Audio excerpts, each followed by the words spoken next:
Hello, legends. Today's album review is a very special one. It comes to you straight from 1993, and it is Pulse magazine talking about Siamese Dream.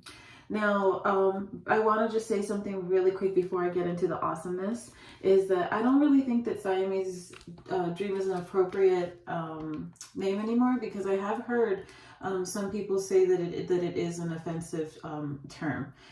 So I just wanted to say that I need to look more into it because I always want to learn more and make sure that I'm, being respectful of everyone. So, and I'll make sure to add that in another video. So if you know more about that, I would love to learn more about that. So, but for the sake of the review, we'll wait on that and we're going to go into this.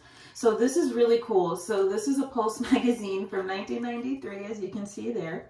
And talking about Siamese Dream, and it's really cool if you see the advertisements and stuff.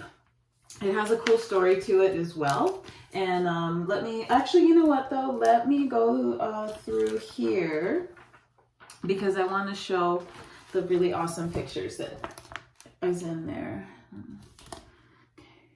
Wow, there's Billy Corgan. He's so silly. He's trying to look so mopey, but it's not working. And look, there's Darcy, James, Jimmy, all looking so cool. And so Siamese Dream starts with Cheer Up Rock, which is one of the singles.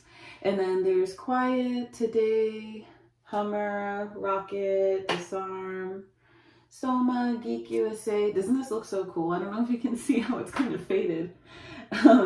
Mayonnaise, which is actually me and my fiance, we love playing Mayonnaise acoustic style. It's like our go-to whenever we want to just do a quick jam. And then there's Space Boy, Silverfuck. Now that one's really funny because the song is called Silverfuck. I'm not being, Beyonce and saying profanity for the sake of it.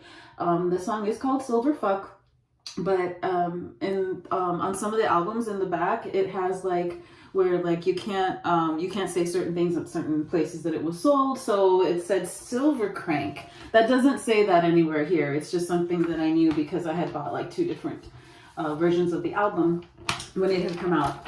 And then there's Sweet Sweet and then Luna, which is both those last songs for me when I first heard the album were really unexpected because they were so lighthearted. Like the sound is very upbeat. And totally different than things like on the album like Quiet. So anyway, so I have a really cool story about this magazine, and as I tell you the story, we're going to talk a little bit about the album and a little bit about how I got this. So here's a funny one of Billy, and here's some other cool stuff. So when I was a little kid, starting at like 11 or 12 years old, I became like really obsessed with, look at all of these. I became really obsessed with the Smashing Pumpkins, and another disclaimer, Billy turned out to be not such a nice person, so let's just be aware of that. But the music was still amazing, and it was still my favorite thing ever at the time. I don't know if you can see a lot of these, but it's so fun. Look, a lot of these have P.O. boxes that you have to like write in for fan clubs and stuff. One of them in here was, I think it was for Sonic Youth, which was really cool. Here's some more advertisements. But anyways, whoa, sorry, that was aggressive. So anyways, so I had written into Pulse magazine because I used to get this outside Tower Records for free, but that was around 1997, 1998. This was from 1993, so this one was when they were still being sold rather than giving out for free at Tower Records.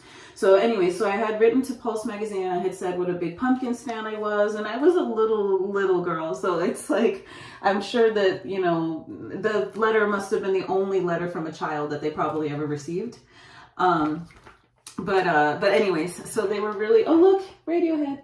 So they were really sweet, and they actually sent me a big old envelope, and when I opened it, it was this, and I was so excited.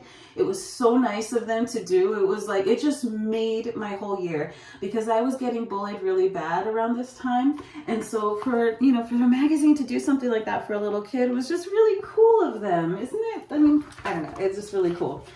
Here's some other, oh, this one's funny. Look, cassette tapes. Isn't that fun? So anyways, back to the album though. What I really like about the album is Jimmy's drums is one of my favorite things about the albums. I love James's, you know, like really, you know, gentle guitar tones that he uses. But then here's the thing, and the whole album, I'm telling you, it's one of the best albums ever made. But Mr. Corrigan here decided to layer, in my opinion, one too many guitars, because it's like, dude, it sounded so good by itself, Billy. Like, why did you have to add a billion guitars? And, you know, and I know that, you know, okay, Butch Vig helped with, you know, produce the album. And so I'm sure that Billy blames Butch for some things and Butch blames Billy for some things. But you know what? They were partners in crime, okay? Look, it wasn't James or Darcy or Jimmy. Billy and Butch, okay, they were the ones who were like layering guitar after guitar after guitar after guitar. Anyways, but still, even with that, it is one of the best albums of all time, in my opinion. And it honestly is worth a listen to every single track. Every single track is good, and you can hold me to that. Every single track is good. So thanks for listening to my rant about Siamese Dream and about my rant about Pulse Magazine. Isn't this cool? I was like so excited. I was so excited to show this and have this album review, because it's just neat. It's just really, really neat, right? I had to tape it up before though, because it is that old and I didn't want it to rip more. So anyways, Siamese Dream, listen to it. Bye. Hello, super cool music people watching a super cool album review. Today's album review is the Smashing Pumpkins 1993 release. Here we are. Fun fact, one of these kids, I believe it was this one, ended up growing up to briefly play with them on one of their tours. I believe it was piano, but don't quote me on that one. But she actually didn't even tell them until after she joined. They didn't know who she was until they had hired her to go on tour with them. And my mom met her at an event and she got me a signed harmonica, so kind of random. And then here's the back cover. I love the wings. I actually just bought a pair of blue wings for myself from the dollar store because I love wearing wings. Here's the track list.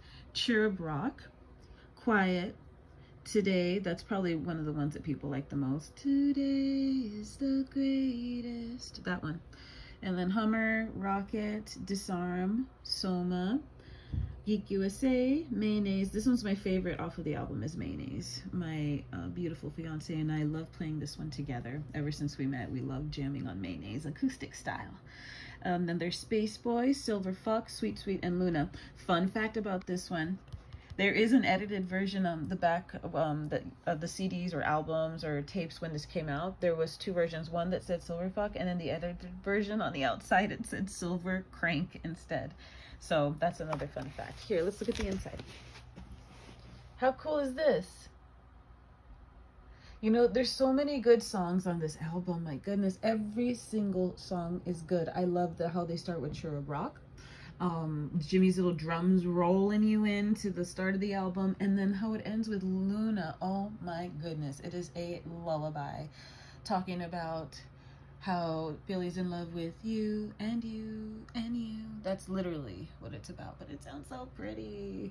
Jimmy Chamberlain, James Eha, Darcy Retzky Brown, I believe at this time. I believe she was already married to Carrie Brown, so that would be Darcy Retzky Brown and Billy. There you have it. If you haven't heard this album, oh my goodness, you got to go listen to it. This is one of those albums that is good from start to finish.